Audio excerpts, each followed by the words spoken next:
Sa taglay na ganda, poise at style, effortless para kay Janine ang pagiging showstopper. Kahit nga solo si Janine Gutierrez na umattend ng ABS-CBN Ball 2025, ay talagang hindi nagpakabog ang aktres. Sa suot niyang gown na tila nakabighani sa mga taong nandun. Isa nga si Janine sa napiling head turner at top 3 sa best dressed ladies sa event na yon.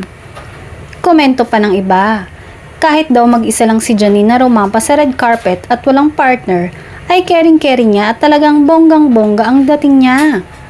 Sophisticated and elegance ang mailalarawan sa kanyang kasuotan na lalong pinatingkad ng kanyang pag-aura sa red carpet. Agaw pansin nga ang kanyang gown na tila kumikidlat kapag nasisinagan ng ilaw. Lalong lumitaw ang kaseksihan ng aktres at lalo pa ng paraan kung paano niya ito dalhin sa pamamagitan ng kanyang paglalakad na parang isang beauty queen. Samantala, hindi naman pinalagpas ng ibang mga fan ng aktres na talagang hintayin siyang lumabas sa red carpet. Madaming nagpa-picture kay Janine habang naglalakad. Pinayagan niya naman ito at lumapit pa ang aktres para mapagbigyan ang kanyang fan.